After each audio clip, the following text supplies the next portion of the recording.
नमस्कार, 12 बजे की 12 बड़ी खबरों में आप सभी दर्शकों का स्वागत है और मैं हूं आपके साथ अखंड राय। और आप देख रहे हैं उत्तर प्रदेश का तेजी से बढ़ता हुआ digital platform IBC 24 Uttar Pradesh Uttarakhand.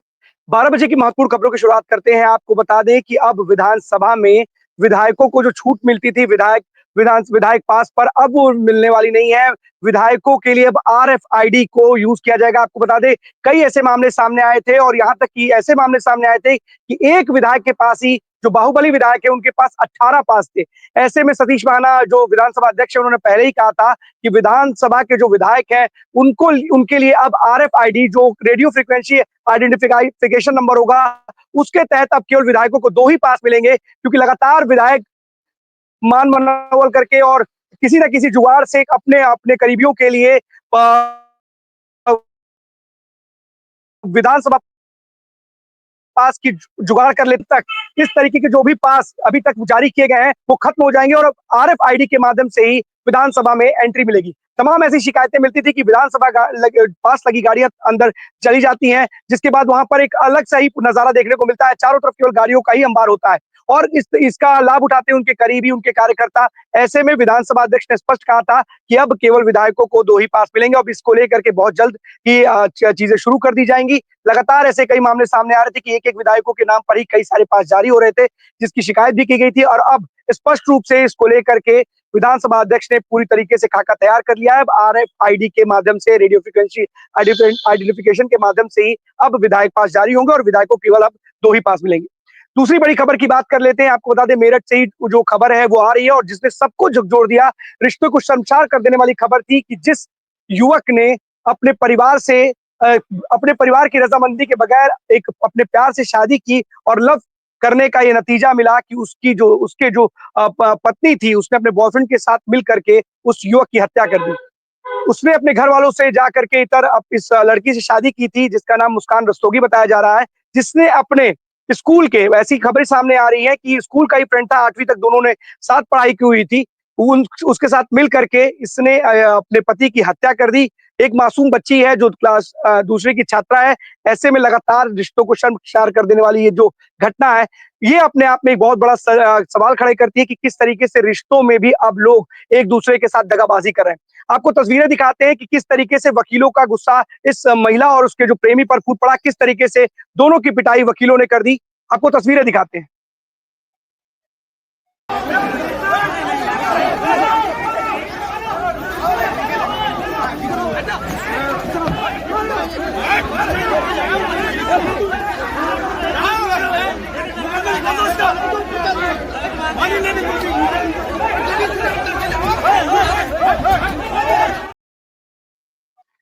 आपने सुना है, गाना है बचपन का प्यार, और ये बचपन के प्यार का ही पूरा मामला बताया जा रहा है क्योंकि ये दोनों शुरुआत से ही पढ़े थे और 8वीं तक इन्होंने पढ़ाई की थी साथ में। उसके बाद ये अलग हो गए थे, लेकिन व्हाट्सएप ग्रुप के माध्यम से एक बार इनकी फिर से कहीं ना कहीं जुगलबंदी बनती है और जिस तरीके से इस दोनों ने मिल करके एक ऐसे युवक की जो अपनी पत्नी से बेइंतहा मोहब्बत करता था और अपनी पत्नी के बर्थडे से एक दिन पहले भी आया था। और सबसे बड़ी बात है कि वो दूर रह करके उसने अपने माँ बाप, जो करोड़ों रुपए की प्रॉपर्टी थी, इस महिला के लिए उसने छोड़ दी थी। लेकिन जिस तरीके का आज रिजल्ट मिला है, और सबसे बड़ी बात है कि अपने पति के टुकड़े करके अपने प्रेमी के साथ जो एक टैंक होता है उसमें सीमेंट का घोल मिलाकर उसमें डाल दिया। सबसे बड़ी बात है कि तमाम जो लड़की है, उसके माता पिता ने बोला है कि उसका दामाद एक अच्छा लड़का था और हमारी लड़की को जितनी कठोर सजा हो सके, यहाँ तक कि फांसी की अगर सजा हो सके तो देनी चाहिए, क्योंकि उसने प्यार का गला नया सिर्फ घोटा है, बल्कि उसने एक ऐसे व्यक्ति की जान ले ली जो उससे बेइंतहा मोहब्बत करता था। तमाम ऐसी खबरें आती हैं और देखते भी हैं कि किस तरीके से लोग रिश्तों के में कत्ल करने की बातें, पहले इस तरीके की खबरें आती थी कि जो पति है वो हत्या कर देता है, लेकिन आजकल लगातार इस तरीके की घटनाएं लगातार बढ़ती जा रही है। औरतों के मनोबल में भी लगातार बढ़ोतरी होती जा रही है। कहीं अगर बात की जाए तो सूत्रों के हवाले से खबर आ रही है कि उसकी जो माँ है लड़की की, उसने बताया है कि जो साहिल है, जो लड़का है, उसने नशे का आदी बना दिया था। और उस लड़की ने बताया कि मुझे नहीं पता कि मैंने क्यों किया, ये सब मैंने नशे की हालत में किया, मुझे बिल्कुल भी पता नहीं था। और जो लड़का है, जो आरोपी, उसका दोस्त साहिल है, उसने ऐसा कहा कि अब तुम्हारा पति यहाँ वापस आ जाएगा, तुम नशा नहीं कर पाओगी, इसलिए उसने रास्ते से हटा दिया। तमाम ऐसी बातें निकल करके इस पूरे मामले में सामने आ रही हैं, लेकिन सबसे बड़ी बात है कि किस तरीके से रिश्तों का कत्ल किया है एक पत्नी ने उस पति के लिए जिसने अपने घर वालों को नजरअंदाज करते हुए, सबको नजरअंदाज करते हुए, रिश्तों को नजरअंदाज करते हुए उससे सच्ची मोहब्बत का ये अंजाम उसको मिला कि आज वो इस दुनिया में नहीं है और उसके टुकड़े एक टैंक में, एक सीमेंट वाले जो घोल होता है उसमें भर दिया।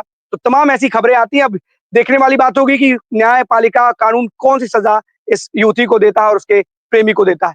एक और खबर भी बड़ी दिलचस्प है, महत्वपूर्ण इसलिए भी है क्योंकि 30 छात्राओं के साथ जो प्रोफेसर है हाथरस का, जिसने यौन शोषण किया था और करीब 65 से ज्यादा अश्लील वीडियो उसके मोबाइल पे मिले थे, आज उसको कड़ी मशक्कत के बाद 7 दिनों बाद पुलिस ने गिरफ्तार कर लिया है। फिलहाल ये नहीं पता चल पा रहा है कि आखिर उसको कहां से गिरफ्तार किया गया है। थोड़ी देर में पीसी होगी और स्पष्ट किया जाएगा कि इस आरोपी जो प्रोफेसर है, जो पिछले 20 साल से उस डिग्री कॉलेज में था, वहां पर उसने पास कराने के नाम पर और नौकरी दिलाने के नाम पर वहां की जो छात्राएं थी उनका यौन शोषण किया था और करीब 65 से ज्यादा ऐसे वीडियो क्लिप्स मिले हैं और यहाँ तक कि कुछ वीडियो क्लिप्स इस तरीके की जो पॉर्न साइट्स थी वहां पर भी अपलोड किए गए थे। फिलहाल पुलिस को बड़ी कामयाबी हासिल हुई है। 7 दिनों बाद ये जो प्रोफेसर है वो पुलिस के हत्थे चढ़ा है, गिरफ्तार कर लिया है। कुछ ही देर बाद पुलिस इस पूरे मामले पर खुलासा करेगी।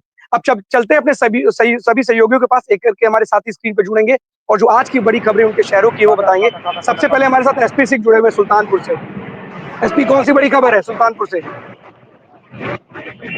सुल्तानपुर आज हम उपस्थित हैं बनारस लखनऊ 4 लाइन, यहीं पर रेलवे क्रॉसिंग बनी हुई है। इसी रेलवे क्रॉसिंग से हजारों के तादाद में वाहन गुजरते रहते हैं। इधर देखिए सामने लखनऊ के तरफ से वाहन आते रहते हैं, इधर से बनारस, इलाहाबाद और अंदर से वाहन जो अयोध्या से और बाईपास अयोध्या से जो भी रोड से आते रहते हैं। यहाँ पे हजारों की संख्या में वाहन तो आते जाते रहते हैं और संबंधित सभी विभागों के इसी रोड से मंत्री, सांसद, विधायक, कई ऐसे हस्ती हैं कि इधर इस रोड से गुजरते रहते हैं।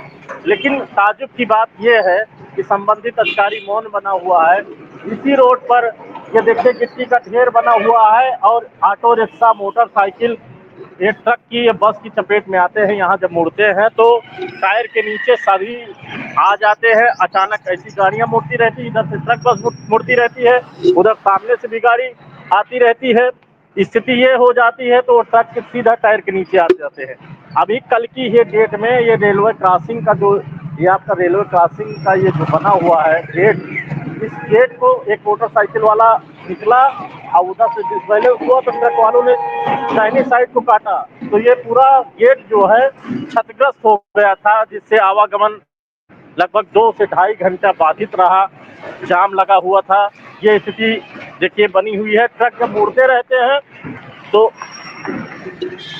उधर से मोटरसाइकिल आ जाती है सामने से और मुड़ने की वजह से, ढलान होने की वजह से मोटरसाइकिल वाला सीधा ट्रक के नीचे चला जाता है, बैटरी रिक्शा वाला पलट जाता है, सवारियां चोटिल होती हैं, आदमी की कई मौतें यहाँ पे हुई हैं और अक्सर होती रहती हैं।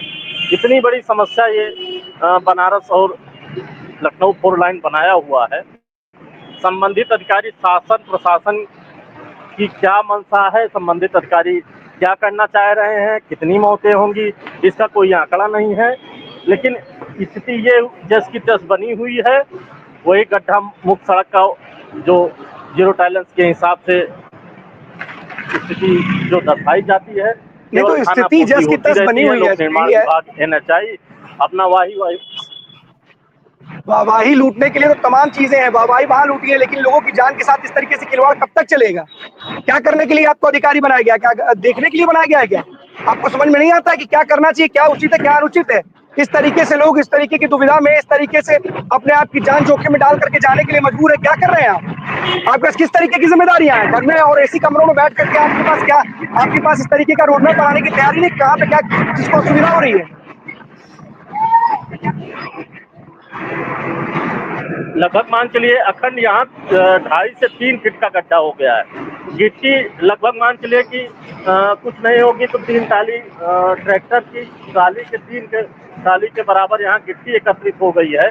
इससे जब ट्रक निकलता है तभी गाड़ी फिसलती रहती है, चाहे वो 4 लाइन, चाहे 4 व्हीलर हो, मोटरसाइकिल हो, ऑटो रिक्शा हो, वो यहाँ अक्सर पलटते रहते हैं। और सामने से ट्रक अगर मुख्य सड़कों का ये हाल होगा, अगर जो कनेक्शन एक दूसरे से इतनी महत्वपूर्ण जगहों का कनेक्शन होगा, लगातार वीवीआईपी अगर गुजरते हैं, वीवीआईपी गुजरे या ना गुजरे, आम जनता क्या वीवीआईपी नहीं है क्या?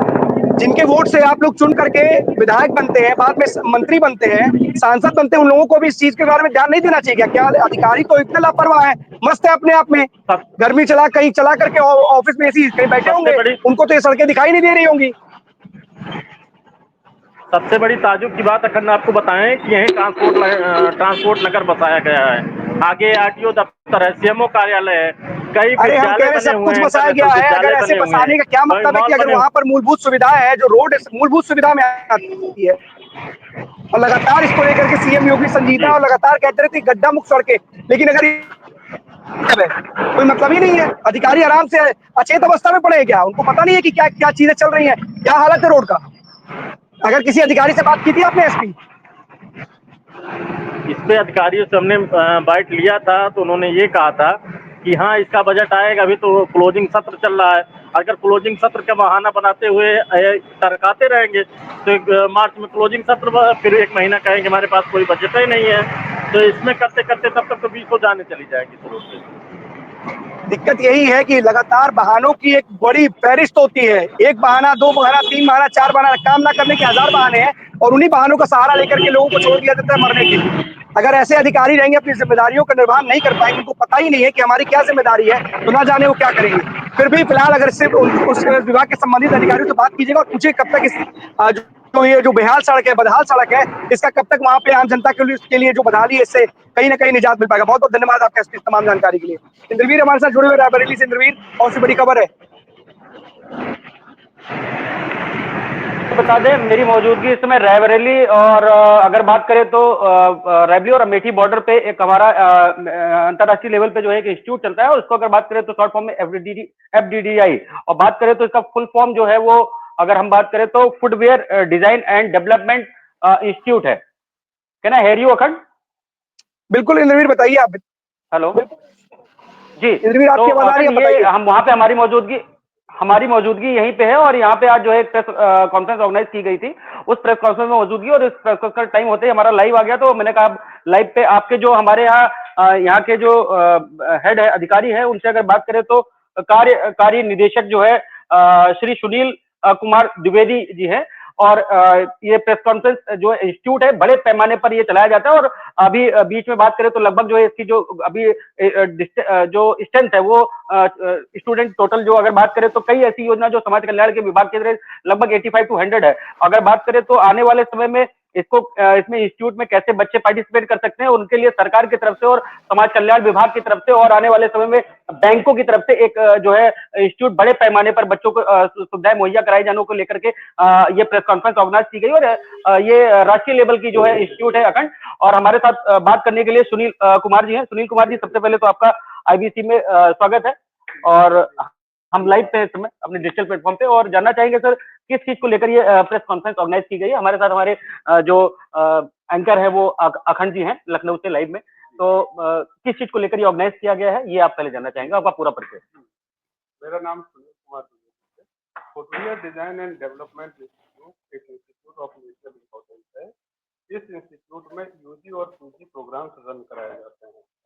हमारे यहाँ अंडर ग्रेजुएट प्रोग्राम में bachelor in design, fashion design and bachelor in design footwear production and design के कोर्सेस रन होते हैं। इस वर्ष से इस एकेडमिक सत्र से हमारे यहाँ एक पीजी प्रोग्राम भी इंट्रोड्यूस किया गया है, master in business administration in the area of retail and fashion merchandise. इस कोर्स की बहुत ज्यादा डिमांड है मार्केट। हमारे जो पहले के कोर्सेस हैं उनमें भी हमारा जो प्लेसमेंट रिकॉर्ड है वो 95% तक रहा है, और हमें पूरी उम्मीद है कि इस नए कोर्स में भी पार्टिसिपेट करने वाले बच्चों को, इस नए कोर्स को करने वाले बच्चों को भी लगभग 100% प्लेसमेंट मिलेगा, क्योंकि हमारा जो लोकेशन है, जो हमारा एरिया है, इस एरिया में इस स्पेसिफिक क्षेत्र में विषय पर कोर्स कराने वाला कोई दूसरा संस्थान नहीं है। दूसरा, इसमें मैं यहाँ पर ये बताना चाहूँगा कि एफडीडीआई की प्रवेश प्रक्रिया प्रारंभ हो चुकी है, और एफडीडीआई में प्रवेश के इच्छुक छात्र छात्राएं 20 अप्रैल तक एफडीडीआई की वेबसाइट पर जाके अपना आवेदन कर सकते हैं। अगर कोई लेट हो जाता है तो उसके लिए लेट फीस के साथ आवेदन करने की अंतिम तिथि 30 अप्रैल है। अगर बात करें सर तो इस पे जो जिस पैमाने पे कहीं से भी किसी भी जिले से आकर के एडमिशन ले सकते हैं, इससे कुछ फाउंडेशन है? नहीं, हमारे यहाँ हम राष्ट्रीय महत्व का संस्थान हैं और हमारे यहाँ रीजन या केस्ट या रिलीजन के बेस पर कोई डिस्क्रिमिनेशन नहीं होता है। हमारे यहाँ कोई भी बच्चा देश के किसी भी हिस्से से कोई भी बच्चा आके प्रोवाइडेड वो एलिजिबल हो वो एडमिशन ले सकता है। हम यहाँ पे बात करें अगर जैसे कोई बाहर से आ रहा है तो यहाँ पे छात्रावास वगैरह सब चीज फैसिलिटीज हैं अपनी? जी, हमारे यहाँ सभी बच्चों के लिए छात्रावास उपलब्ध है और बाकी बच्चे छात्रावास में रहते हैं। इसकी फीस अगर हम बात करें तो एक साथ अगर ये कोर्स कर रहे हैं, कोर्स कितने टाइम का होगा और इसकी फीस क्या होगी sir? Actually fees course to course vary करती है।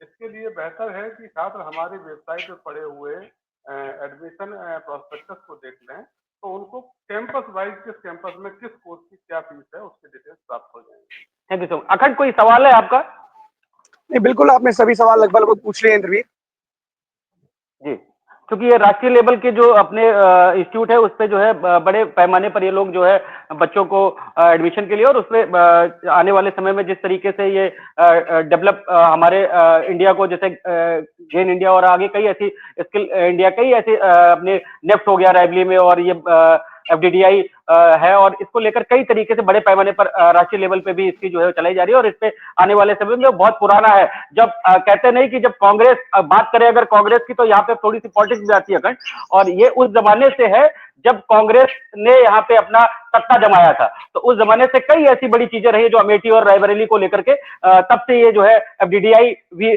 मौजूद है और ये रायबरेली और फुर्सतगंज दोनों में कह सकते हैं इसको, अमेठी और रायबरेली में। जी अखंड। बिल्कुल इंद्रवीर, एक अच्छी क्योंकि देखिए जिस तरीके से अगर लोगों को रोजगार क्योंकि प्लेसमेंट की बात की जाए और इन्होंने कहा कि 95% तक प्लेसमेंट यहाँ पर मिलता है, तो अपने आप में एक बड़ी बात है क्योंकि हर बच्चा ये चाहता है कि हर युवा अगर वो पढ़ाई करे तो उसको कहीं ना कहीं रोजगार जरूर मिले। तो ऐसे में इस तरीके की अगर जो उनकी तरफ से लगातार जो प्रयास किए जा रहे हैं अपने आप में बड़े ही शानदार है और अच्छे हैं, क्योंकि अगर ऐसे इंस्टीट्यूट होंगे जो प्लेसमेंट पर ज्यादा फोकस करेंगे, क्योंकि आजकल बहुत सारे संस्थान खुल तो गए हैं लेकिन उनका मेन एम होता है फीस कलेक्ट करना। लेकिन अगर कोई भी अगर संस्थान अगर बच्चों के रोजगार को लेकर के चिंतित है और 95% तक की प्लेसमेंट की गारंटी देता है, तो अपने आप में बहुत अच्छी बात है। बहुत बहुत धन्यवाद आपका तमाम जानकारी के लिए इंद्रवीर। ज्ञानेंद्र हमारे साथ प्रतापगढ़ से जुड़े हुए। ज्ञानेंद्र, कौन सी बड़ी खबर है प्रतापगढ़ से?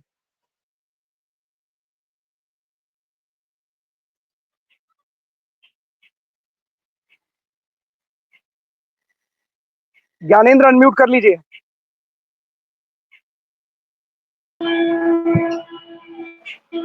बिल्कुल देखिए, अखंड बात करेंगे प्रतापगढ़ पुलिसिंग को लेकर के और बिल्कुल देखिए अखंड हम बात करेंगे प्रतापगढ़ पुलिसिंग को लेकर के और थोड़ी सी प्रतापगढ़ पुलिस एक्टिव कल से दिखी और थोड़ी सी सफलता शायद हम लोगों को अब देखने को मिल रही है, क्योंकि प्रतापगढ़ के पुलिस अधीक्षक डॉक्टर अनिल कुमार वो खुद एक स्पोर्ट्समैन है और कल हम लोगों का लाइव देखा उन्होंने और उसके बाद थोड़ा सा एक्शन मूड में दिखाई दे रहा है। लेकिन बात करते हैं हब की, जिस तरीके से शहर के बीचों बीच से इतना बड़ा सट्टा बाजार अगर चले और पुलिस के नाक के नीचे चले तो ये भी बड़ा सवाल निशान खड़ा होता है। इतने सारे गेम्स आपके बीत गए और अब जब हम लोगों ने खबर चलाना शुरू किया और आप एक्टिव हो रहे हैं, एसओजी की टीम बुला के मीटिंग करी जा रही है, तो सबसे बड़ी चीज है कि आप इससे पहले अगर एक्टिव हुए होते तो शायद हम लोगों को आज ये लाइव करने की जरूरत नहीं पड़ती और इस खबर को बताने की जरूरत नहीं पड़ती।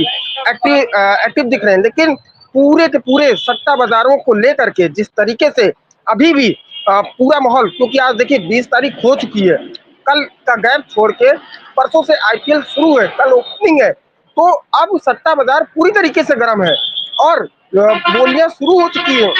लोग वो अपने आदमी डिवाइड करना शुरू कर चुके हैं, लेकिन पुलिस इतनी देरी से शुरू कर रही है। देखने वाली बात होगी कि अब कितने सट्टेबाज पकड़े जाएंगे, कितने लोग पकड़े जाएंगे। और यहाँ मैंने कल भी कहा था कि अगर प्रतापगढ़ में पुलिस की थोड़ी बहुत हलचल होती है तो लोग रायबरेली भागते हैं। मैंने कहा है कि पूर्वांचल को आधा मैनेज करता है तो ये प्रतापगढ़ और रायबरेली, यहीं से पूरा कमान होता है। देखा गया, मैंने कई प्रेस कॉन्फ्रेंस ऐसी देखी है लखनऊ की कि जहां पे एसटीएफ ने बहुत बड़े खुलासे किए हैं। उनके पास से केवल मोबाइल रिकवरी होती है, लेकिन मोबाइल के जब वो पूछताछ शुरू होती है तो पूछताछ के बाद काफी बड़ी मात्रा में उनकी टीम निकलती है, काफी बड़ी मात्रा में उनके पास सामग्रियां निकलती हैं। लेकिन कहने वाली बात यही होगी, कल शाम को इस लाइव की पूरी चर्चा पूरे प्रतापगढ़ में रही और चर्चा का विषय बने रहा और काफी सराहना भी की जा रही है आईबीसी की कि एक अच्छी पहल उठाई गई है और ये सही है कि इस पहल को अगर उठाया है तो अब इसको एंड तक भी ले जाने की जिम्मेदारी हम लोगों की बनती है। जब तक सट्टा बाजारी यहाँ से बंद नहीं होती है तो हम लोग तब तक आगे चलते रहेंगे। फिलहाल प्रतापगढ़ के पुलिस अधीक्षक डॉक्टर अनिल कुमार ने कल एक एसओजी और कुछ पुलिस कर्मियों के साथ मीटिंग की है। अब उस मीटिंग में ये बताया जा रहा है कि सट्टा बाजारी को लेकर के खासतौर पे पैनी नजर रखी जा रही है। सर्विलांस टीम को एक्टिव कर दिया गया है और पूरे प्रतापगढ़ को इस तरीके से कहा जा रहा है कि छानबीन शुरू की जा रही है कि सट्टा बाजार कहाँ से कमाल होता है। और मैंने कल भी बताया था कि एक चौक हब है और यहीं से इस चौक एरिया से पूरे जिले को आसपास के जिले को कमान किया जाता है सट्टा बाजारी को लेकर के। अब ये देखने वाली बात होगी पुलिस भी वो नामे जानती है, क्या उनकी गिरफ्तारी की जाती है, क्या जो उनके क्लाइंट्स हैं, क्या जो अदर लोगों को प्रोवाइड कराते हैं सट्टा खिलाने के लिए, क्या उनको गिरफ्तार किया जाता है। जो सट्टे का जो मेन कह सकते हैं मालिक है या ठेकेदार है, क्या उसको गिरफ्तार किया जाएगा, ये सबसे बड़ी बात होगी। लेकिन कल एक मीटिंग की गई है, ये हमारे सूत्र जो बता रहे हैं कि एसओजी की टीम को बुला करके कुछ पुलिस की टीमों को बुला करके एक काफी देर ही मीटिंग चली है। अखंड ज्ञानेंद्र, बिल्कुल सही बात है। देखिए, हम खबर दिखा रहे हैं और हम ये चाहते हैं कि ठीक है, हमारी खबर हम खबर दिखा रहे हैं, आपने खबर दिखाई और आईबीसी ने प्रमुखता के साथ चलाई, उसके बाद ही अगर आप जागे तो भी अच्छी बात है, कोई बुराई नहीं है। ठीक है, अगर आप लेट में ही जागे, लेकिन मैं फिर बोलता हूँ, आपकी हर एक पहल या आपका हर एक स्टेप उस परिवार को बचाएगा जो इस सट्टेबाजी के चक्कर में अपना सब कुछ गंवा देता है। हमारा पहल उन सट्टेबाजों से ज्यादा उन परिवारों के प्रति चिंता है, क्योंकि देखिए, पुलिस के पास बहुत सारे हथियार होते हैं, पुलिस के पास हर तरीके की टेक्नोलॉजी होती है और पुलिस हर जिसको चाहे उसको पकड़ सकती है। बड़े से बड़े माफिया पुलिस के सामने नतमस्तक हो जाते हैं, बड़े से बड़ा अपराधी पुलिस के सामने क्या है, कहीं भी छुपे रहो, पाताल लोक में छुपे रहो, पुलिस अगर चाहेगी तो आपको ढूंढ के निकाल ले आएगी। लेकिन ऐसा कोई भी बड़ा सट्टेबाज नहीं है, कोई भी ऐसा बड़ा बुक्की नहीं है जो पुलिस की गिरफ्त से दूर रह सके या पुलिस की नजर से बच सके। इतना जरूर है कि आप लोगों के भी अंदर मानवता है, संवेदना है, और हम बार बार यही अपील कर रहे हैं कि इस सट्टेबाजी में, क्योंकि आईपीएल जब चलता है या कोई भी अगर गेम चल रहा है तो सट्टेबाजों के जो निगाह होती है उन तमाम परिवारों के बच्चों के ऊपर होती है जो इस तरीके के कामों में कहीं ना कहीं आवाज आ रही है। तो ऐसे में बिल्कुल ज्ञानेंद्र, आपकी आवाज आ रही है और यकीन मानिए अगर पुलिस कोई लोगों के खिलाफ कार्रवाई कर रही है तो अपने आप में बहुत अच्छी बात। बिल्कुल देखिए अखंड, बिल्कुल सही कहा कि कार्रवाई, देखिए थोड़ा सा लेट ये लोग प्रोसेस शुरू कर रहे हैं, कार्रवाई करना शुरू कर रहे हैं। मैंने फिर से आपसे कहा कि कितने कितने आरोपी पकड़े जाते हैं जो कई वर्षों से, कह सकता हूँ कि कई वर्षों से ये लोग इस गोरखधंधे को चला रहे हैं।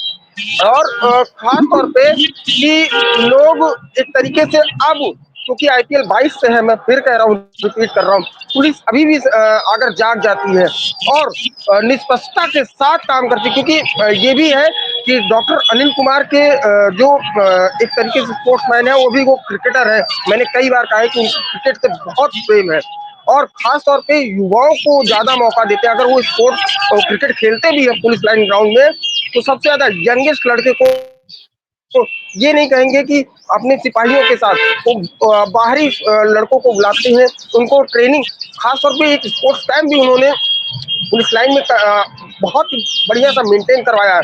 क्रिकेट के वो बहुत बड़े प्रेमी है और जब से ये खबर चली है तो कहीं ना कहीं अब वो एक्टिव हुए हैं।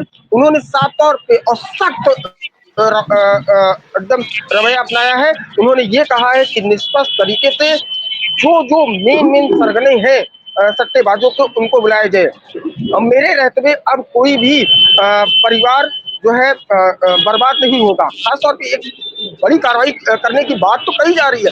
मैं फिर कह रहा हूँ कि निष्पक्ष तरीके से कितने लोगों को पकड़ा जाएगा। मैंने कहा कि चौक घंटा घर एक ऐसा एरिया है जहाँ पे पूरे जिले का सट्टा कमान किया जाता है, पूरे एरिया को कमान किया जाता है, आसपास के जिले को कमान किया जाता है और भी कई जगह है, लेकिन पूरा एरिया यही है।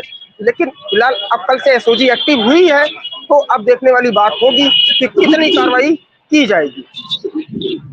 बिल्कुल ज्ञानेंद्र, देखने वाली बात तो देखिए, एक अच्छा अधिकारी आता है तो उसकी अच्छी अधिकारी की स्टेप दिखाई देते हैं कि किस तरीके की कार्रवाई वो कर रहा है, और कहीं न कहीं उसकी ज़रूरत भी है मीटिंग बुलाई, और अगर चाहेगा तो कहीं न कहीं जो ये परिवार बर्बाद होते हैं इस सट्टेबाजी के चक्कर में, वो बच जाएँगे। बहुत-बहुत धन्यवाद आपका तमाम जानकारी के लिए ज्ञानेंद्र। आदर्श हमारे साथ बहुत समय से जुड़े हैं। आदर्श, कौन-सी बड़ी खबर है हरदोई से? आज 3 खबरें हैं। पहले तो हम आपको बताना चाहेंगे। आवाज़ आ रही है? आवाज़ आ रही है आदर्श, बताइए, आप बताइए। पहले तो बताना चाहेंगे, पहले मैंने खबर को प्रमुखता से फैलाया जो झारखंड से खाली मार्ग, उस मार्ग में गड्ढे बने हुए थे और गड्ढे में एक गड्ढे थे जिसको आईडीपी 54 के माध्यम से उसको लाइव दिखाया था और उस रोड को भी दिखाया था। कहीं न कहीं तो उस पर मोहर भी लग चुकी है और उत्तर पीडब्ल्यूडी विभाग से बात हुई है, उन्होंने लेटर जारी कर दिया है। वो कुछ दिनों में उसका बननी स्टार्ट हो जाएगी। और दूसरी खबर बताना चाहेंगे, आज अटल बिहारी चौक जो है अटल चौक के नाम से जाना जाएगा। वहाँ पर आज अपर जिलाधिकारी मंगला प्रसाद एवं जिले के प्रभारी मंत्री असीम अरुण जी आज शाम को 6 बजे उसका अनावरण करेंगे। और तीसरी खबर बताना चाहेंगे, हमारे साथ ये डॉक्टर राम प्रसाद थे, जिलाध्यक्ष थे, हमारे बीच में नहीं रहे। आज उनके घर पर हमें समय है और आज भी दुख के साथ कहना पड़ रहा है। और यहाँ पर जो है इनसे देखने विशेष भी है उस जो समाज धारा जिसको आगे बढ़ा चाहते हैं, इसको लेकर हम क्या कहना चाहिए?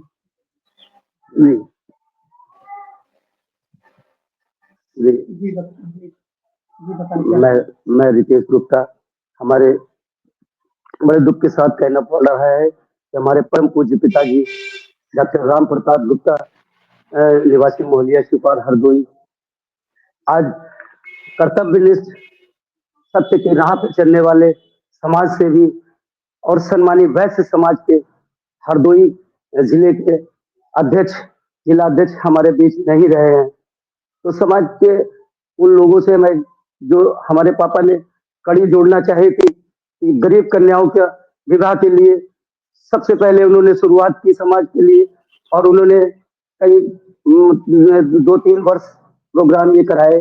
और हम ये समाज के लोगों से कहना चाहेंगे कि गरीब कन्याओं के विवाह के लिए वो आगे आए और जो भी सहयोग होगा हम लोग उनका सहयोग करेंगे।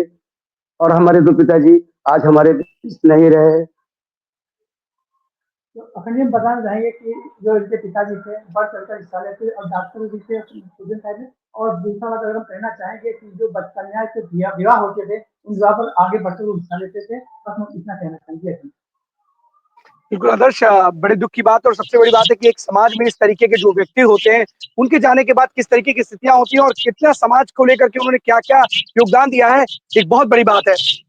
शोक की बात है और दुख की बात है कि एक ऐसे व्यक्ति का जाना अपने आप में एक बड़ी बात है। बहुत-बहुत धन्यवाद आपका तमाम जानकारी के लिए आदर्श। अवनीश हमारे साथ जुड़े हुए कानपुर से। अवनीश, कौन-सी बड़ी खबर है? अखंड कानपुर में आज होली का माहौल है। गंगा मेला आज कानपुर में मनाया जा रहा है। आपको बता दें लगभग 82 वर्षों से इस गंगा मेला का आयोजन किया जा रहा है। इतिहास ये कहता है कि लगभग 47 जो स्वतंत्रता सेनानी थे उनको आजादी के समय पर जब उनको जेल में भेज दिया गया था तो आज के दिन ही वो छोड़े गए थे, जिसके बाद में जो है यहाँ पर 7 दिन की होली होती है और आज पूरा जो है माहौल यहाँ पर होली के जैसा ही रहता है। पूरा शहर होली उसी तरीके से मनाता है जिस दिन होली जैसे सभी लोग सभी जगह पूरे भारतवर्ष में मनाते हैं, उसी तरीके से कानपुर में आज उसी तरीके की होली होती है। यहाँ पर हटिया में पूरा एक यात्रा भी निकाली जाती है और आज जी यहाँ के जिलाधिकारी जितेंद्र प्रताप सिंह उन्होंने यहाँ पर झंडा फहरा करके इस मेले की शुरुआत की और कई रंग यहाँ पर साफ तौर पर देखने को मिले हैं। हमारे असाइनमेंट के पास में कुछ विजुअल भी है, चाहेंगे अगर वो विजुअल दिखाएं तो किस तरीके की होली यहाँ पर आज चल रही है, किस तरीके से लोग यहाँ पर होली खेल रहे हैं। हमारे पास में भी इस समय गुलाल है, हम भी जाकर के कहीं ना कहीं अपने कुछ लोगों के साथ में इस होली का त्योहार को जरूर मनाएंगे और एक अच्छा माहौल, जिस तरीके का माहौल होली में रहता है, एक अच्छा माहौल, क्योंकि यहाँ पर पुलिस भी लगातार तैनात है और लगातार ये देख रही है कि किसी तरीके का कोई भी ऐसा माहौल क्रिएट ना हो जिससे जो इस तरीके का एक स्वतंत्रता सेनानियों को लेकर के एक त्योहार आज के दिन पे गंगा मेला के रूप में मनाया जाता है तो उसमें कहीं कोई ऐसा गलत कार्य ना हो जाए जिसमें एक उनके सम्मान में कहीं ठेस पहुंचे। तो अगर वो विजुअल भाई कानपुर जैसे ऐतिहासिक कस्बे की जो एक सांस्कृतिक विरासत है विशेष होली की, उसका जिलाधिकारी के रूप में अंग बनना बहुत ही मेरे लिए सम्मान और गौरव का विषय है। 1942 में यहाँ के कलेक्टर साहब ने रुकवाई थी और अब परंपरा ही के कलेक्टर साहब ही को खिलवाते हैं। तो भारत की एक अनोखी परंपरा है, कानपुर की एक अद्भुत परंपरा है और इसका भाग बनकर मेरे लिए सौभाग्य का विषय है।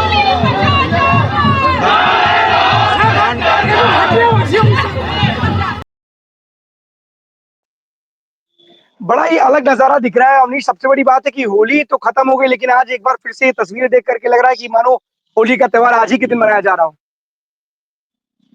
हाँ बिल्कुल अखंड, क्योंकि देखिए खुशी का माहौल था, क्योंकि लगभग 47 जो स्वतंत्रता सेनानी थे जिन्होंने आज़ादी में अपना जो है योगदान दिया था, उनको जेल से ब्रिटिश सरकार के उस समय जेल से छोड़ा गया था। तो एक कानपुर के लिए एक बड़ी उपलब्धि थी और कहीं ना कहीं उस वक्त होली का ही समय चल रहा था। तो इसको लेकर के उस वक्त से ही इस होली का जो माहौल है, आज गंगा मेला, क्योंकि गंगा के किनारे कानपुर बसा हुआ है, गंगा के किनारे होने के चलते गंगा मेला उसको नाम दिया गया। और एक बड़ा स्टॉल, एक बड़ी व्यवस्था हटिया के पास में लगती है, जहाँ पर सभी लोग अपने, सभी समाज के लोग, सभी पत्रकार भी जो हैं या जो भी यहाँ पर जितने भी बड़े बड़े व्यापारी हो, सभी अपना स्टॉल लगाते हैं। शाम के वक्त में यहाँ पर भीड़ लगती है, लोग सभी के यहाँ पे जाते हैं, मुलाकात होती है, एक चर्चा होती है और जो रंग गुलाल जो है कहीं ना कहीं सबको लगा करके एक विशेष होली के रूप में यहाँ पर साफ साफ मनाया जाता है। तो एक बड़ा त्योहार जो है आज यहाँ पर फिलहाल होली का मन रहा है। अपने आप में यादगार पल होता है। और देखिए किस तरीके से आज भी जो तस्वीरें आपने दिखाई और किस तरीके से जिला अधिकारी भी रंग में सराबोर है और रंग में किस तरीके से वहां पर लोग, और ऐसा महसूस ही नहीं हो रहा है कि होली को खत्म हुए करीब करीब एक हफ्ता हो गया है, अभी भी सारे के सारे लोग रंग के इस त्योहार को लग रहा है मना रहे हैं, क्योंकि एक बहुत बड़ा दिन भी है।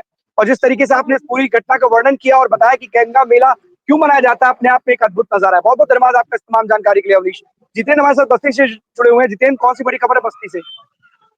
अगर बस्ती से बड़ी खबर की बात की जाए तो पहले भी जिस तरीके से जिला पंचायत के हम लोगों ने खबर दिखाई थी, जिस तरह से कि बाकायदा वहाँ हंगामा हुआ था, कुर्सियां तक उड़ गई थी और जो सदस्य थे जिला पंचायत के और अध्यक्ष, उनके बीच में जिस तरह से जो है देखा हंगामा लगातार देखने को मिला था। फिलहाल अगर बता दें इस बात को 1 महीना बीत चुका है, लेकिन कहीं ना कहीं जो है जिला पंचायत के जो सदस्य लगभग 32 उसके सदस्य ऐसे हैं जो कमिश्नर के यहाँ पे वो पहुंचे, वहां पे पहुंच कर उन्होंने ज्ञापन दिया कि जिस तरीके से पिछली जो बैठक हुई थी उस बैठक को निरस्त कर दिया जाए।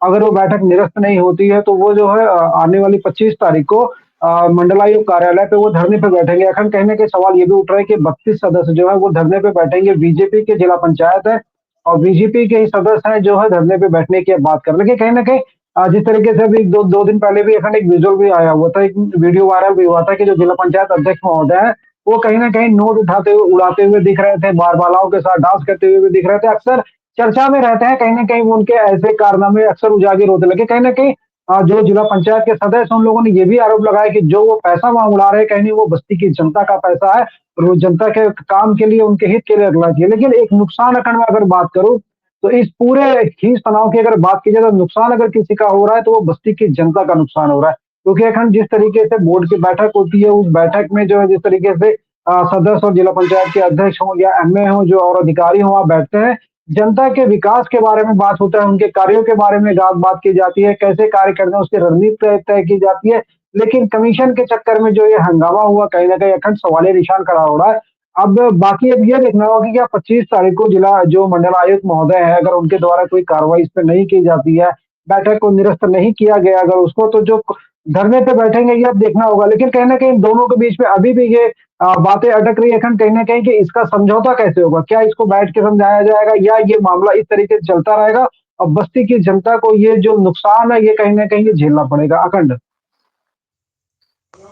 नितिन, मस्त है जब जनता त्रस्त तो भले ही हो, लेकिन वो तो मस्त है ना। दिख ही रहा है वीडियो में क्या कर रहे थे, वीडियो में तो दिख ही रहा है। उनको क्या मतलब है कमीशन का इस माया जाल में, कमीशन के इस खेल में? कमीशन तो आ ही रही है और जो लोग विरोध कर रहे हैं ना जाने इस विरोध को, या अगर कोई ना कोई इसका कोई ना कोई निकालना चाहिए हल ना, उसका निष्कर्ष निकालना चाहिए। जनता तो परेशान है, त्रस्त है। जिला पंचायत अध्यक्ष की तस्वीरें तो सारे के सारे बस्ती ने नहीं पूरे देश ने देखी, क्या कर रहे थे, इसने नहीं देखी। लेकिन अगर इस तरीके से दोनों के बीच में अगर ऐसी रस्साकसी चलती रहेगी, खींचतान चलती रहेगी, तो पिसेगा कौन? जनता पिसेगी।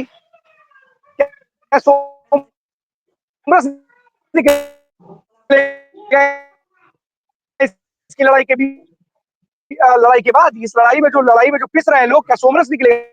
बात कर रहा है, कोई कहीं जाने की बात कर रहा है, और आपस की इस लड़ाई में, इस खींचतान में, रस्सा कस्सी में आराम से जनता पिसती चली जा रही है। जनता के विकास कार्यों को क्या होगा?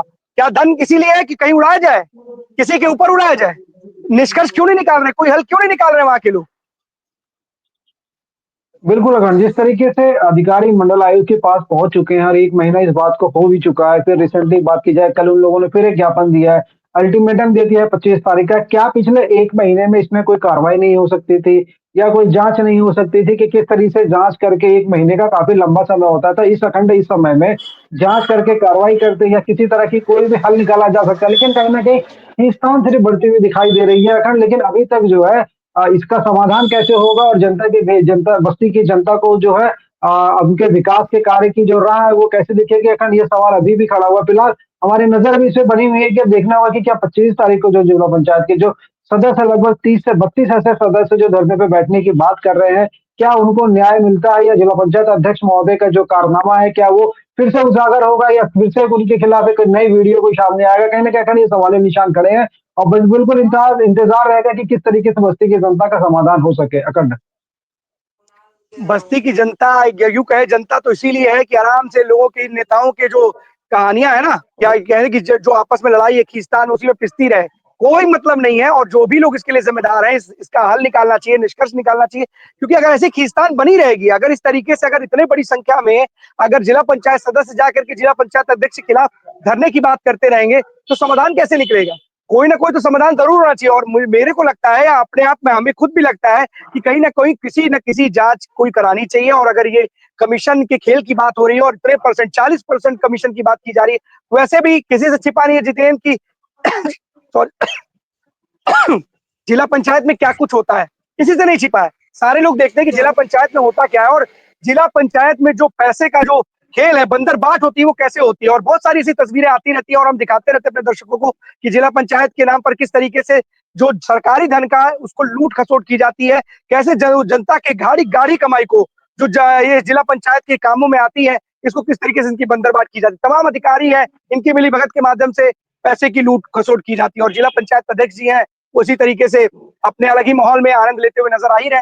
देखने वाली बात होगी कि अधिकारी इस पर क्या निर्णय लेते हैं। लेकिन क्या अधिकारियों से कुछ बात की थी जितेंद्र इस पूरे मसले पर आपने? बिल्कुल इस बारे में जो है मंडलायुक्त महोदय से हमारी बात हुई थी, उन्होंने ये बताया कि जो है अभी इसमें हम कुछ कह नहीं सकते, अधिकार इसमें जो है जांच टीम गठित कर दी है, जांच कर रहे हैं, जो रिपोर्ट आएगी उस आधार पर आगे की जो भी कार्रवाई होगी वो की जाएगी।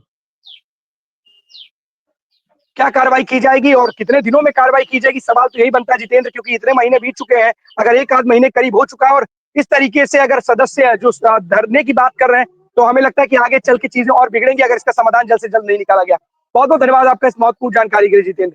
बाबू अभिषेक सिंह हमारे साथ जुड़े वाराणसी से। अभिषेक, कौन सी बड़ी खबर है? जी, वाराणसी और भदोही की अगर हम बात करें अखंड जी, तो लगातार सुर्खियों में बना है वाराणसी और भदोही दोनों, क्योंकि दोनों जो है कि अगल-बगल के जनपद हैं। तो भदोही से एक खास खबर आ रही है अखंड जी, भदोही में एक गाज़ी मियाँ का मेला लगता था। तो गाज़ी मियाँ के मेले का अब कहीं न कहीं विरोध देखने को मिल रहा है। कल डीएम के यहाँ कुछ संगठन के लोग जाकर के ज्ञापन देकर के आए हैं कि यह जो मेला है, यह मेला नहीं होना चाहिए। जिस तरीके से लगातार संभल का मामला सामने आ रहा है मस्जिद का, उसके बाद लगातार हिंदू संगठन अब जो है कि मुखर होकर के बोलने का प्रयास कर रहे हैं कि जितने भी मुस्लिम जो है कि नाम से मेले चलते आ रहे हैं, जैसे कि भदोही जनपद की अगर हम बात करें तो गाजी मियाँ बहुत बड़ा मेला जो है कि भदोही में आयोजित होता रह रहा है। अगर विगत हम जो है कि 100 वर्षों की बात करें तो 100 वर्षों से लगातार यह मेले का आयोजन पूरी भदोही की प्रशासन एवं भदोही की आम जनमानस करती हुई नजर आई है। लेकिन इस बार जिस तरीके का यह हिंदू संगठन द्वारा यह पत्र देकर के ज्ञापन जो सौंपा गया, इससे कहीं न कहीं अब एक हलचल पैदा हो गई है कि आखिरकार इस सरकार में यह हो क्या रहा है? किस तरीके की कुंठित मानसिकता नज़र आती हुई दिख रही है, जो कहीं न कहीं समाज से जो जुड़ा हुआ चीज़ है, उसको धर्म से नहीं जोड़ना चाहिए, मेरे ख़्याल से। जी, अखंड। अभिषेक, आखिरकार वजह क्या है? क्या कोई भी हिंदू संगठन अगर इस तरीके से किसी मेले का विरोध कर रहा है, तो कोई ना कोई उसके पीछे कोई वजह होगी। क्या कारण बताया जी, जा रहा है कि इस मेले के विरोध के पीछे वजह क्या है? क्योंकि नेजा मेला था संभल में, उसके पीछे वजह बताई जा रही थी, जो जलसा निकालते हैं वो कहीं ना कहीं वहां के जो एक लुटेरा था, ये बात बोली गई थी कि लुटेरे के नाम पर इस तरीके से मेले का आयोजन, जलसा निकालने की क्या जरूरत है, इसके लिए विरोध किया गया। आखिरकार यहाँ पर जो हिंदू संगठन है किस वजह से इस मेले का विरोध कर रहे हैं? जी, बिल्कुल, आपने सही कहा लुटेरे की बात की, तो लुटेरे का यहाँ भी नाम रखा गया है। सेम अगर बात की जाए तो सेम कॉपीराइट की गई है संभल की घटना से ही, भदोही की इस जो गाजी मियाँ मेले का आयोजन होता है, तो सेम यहाँ भी जो गाजी मियाँ हैं, गाजी मियाँ को लुटेरे का नाम रखा गया है कि ऐसे लुटेरों का जो है कि ऐसे लुटेरों के नाम पे मेला ना हो तो ही बेहतर है। तो इस पे कहीं न कहीं अब प्रखर होकर के भारतीय जनता पार्टी एवं जितने भी विपक्षी घटक हैं, वो भी अब मुखर होकर के बोलने का प्रयास कर रहे हैं कि आखिरकार यह हो क्या रहा है। बिल्कुल अभिषेक, कहीं ना कहीं इससे सौहार्द, जो आपस में शांति, अमन, चैन, भाईचारा बना रहता है, कहीं ना कहीं बिगड़ने का, कहीं ना कहीं ऐसे मामले जब आते हैं तो कहीं ना कहीं इनमें कहीं ना कहीं कुछ विद्वेष पैदा होता है, द्वेष पैदा होता है, लोगों के बीच में जो आपसी भाईचारा है उसमें कहीं ना कहीं कड़वाहट देखने को मिलती है। तो इस तरीके के दंगा जो भी मसले हैं उसको बैठ करके सुलझाना चाहिए, ना कि इसके इस तरीके से मुखर होकर के विरोध करना चाहिए। क्या सामंजस्य, क्या हल निकाला जा सके इस तरीके के जी। मामलों में, कहीं ना कहीं संजीदगी दिखानी चाहिए प्रशासन को भी और सरकार को भी। जी, जब से भारतीय जनता पार्टी की 2017 से लगातार सरकार बनी है, जो फिर से रिपीट की 2022 में और फिर से 2027 में भी रिपीट कर सकती है, आशंकाएँ जताई जा रही हैं अभी से। तो अगर इस तरीके का एक समुदाय के साथ अगर ऐसी अप्रिय चीज़ें हों, तो कहीं न कहीं इससे जो है कि हम गंगा-जमुना तहज़ीब का जो एक उदाहरण दिया जाता था हम आपके धर्मों में और सारे लोगों के बीच में, तो कहीं न कहीं अब वो जो है कि दूर होता हुआ नज़र आएगा। अब देखने वाली बात होगी प्रशासन इस पर क्या कुछ फैसला लेता है। और सबसे बड़ी बात है, देखिए हिंदू संगठन की बात की जाए, तमाम चीजें बात की जाए, देखिए इतिहास में बहुत सारी ऐसी चीजें हैं जो कहीं ना कहीं, अगर कहते हैं कि अपने आप में अलग अलग बातें कहती है, कोई कोई कुछ कहता है, जैसे अगर अबू आजमी की बात की जाए तो औरंगजेब कहते थे कि वो क्रूर, मैं उनको क्रूर नहीं मानता हूँ, उनके इस बयान के बाद ही कहीं ना कहीं उन्होंने बहुत सारे मंदिर बनवाए थे, ऐसी बात अबू आजमी ने कही।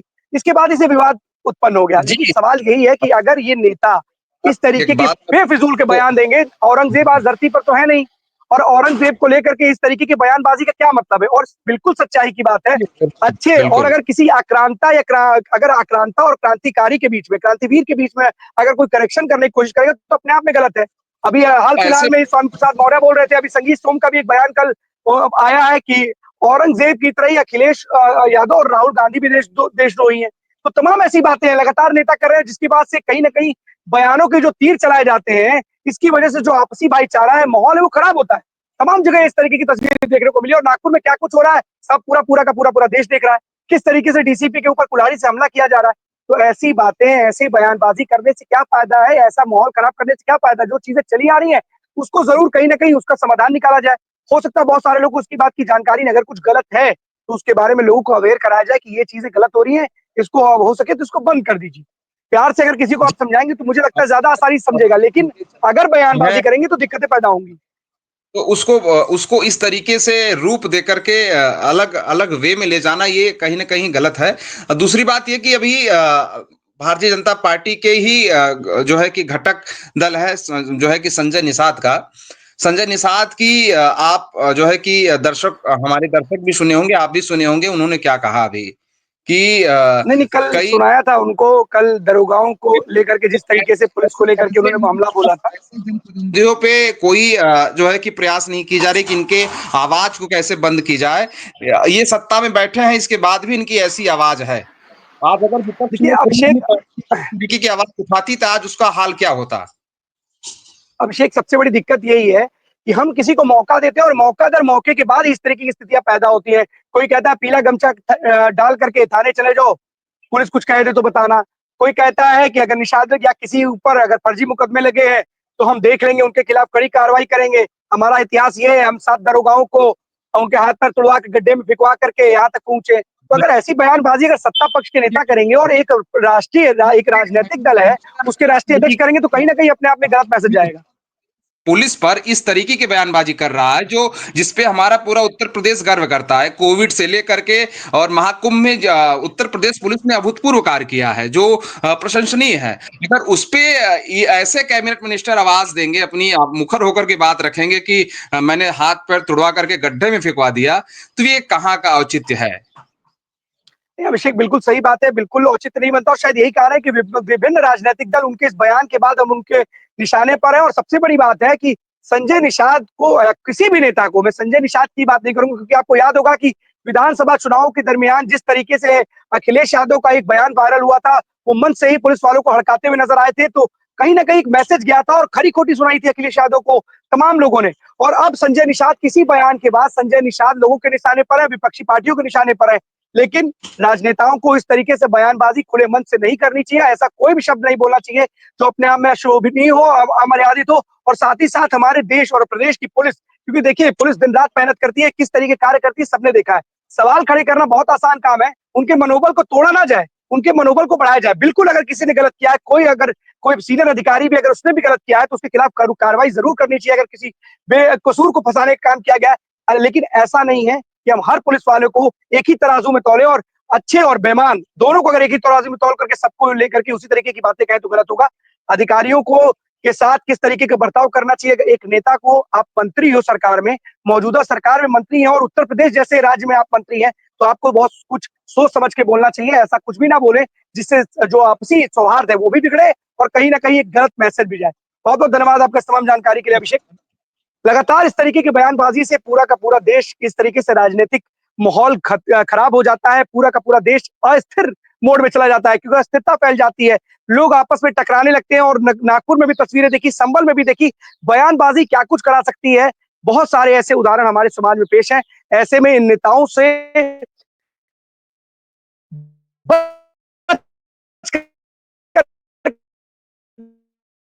रहने की आप हम लोग बार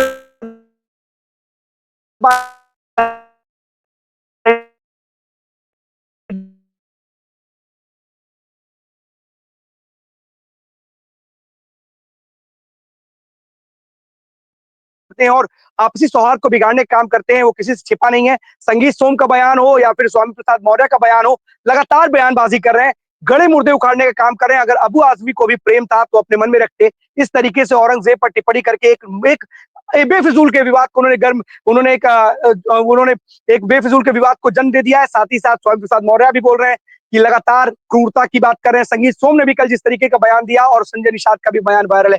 लेकिन हर बात की एक ही बात है कि आप सभी लोगों को ध्यान देना चाहिए, अपने दिमाग का इस्तेमाल करना पड़ेगा कि जो नेता है वो सही बोल रहा है या गलत बोल रहा है, खुद आपको चयन करना पड़ेगा क्योंकि ये लोग बोल करके निकल जाते हैं, मंच से बोल करके निकल जाते हैं और खामियाजा हमें और आपको भुगतना पड़ता है। इसलिए किसी भी नेता के बहकावे में ना आए, किसी भी नेता के चक्कर में ना आए, क्योंकि ये नेता अपने आप में मजबूत होते हैं, सिक्योरिटी में घूमते हैं और तमाम इनके पीछे पिछलग्गू होते हैं, इनका कुछ होगा नहीं।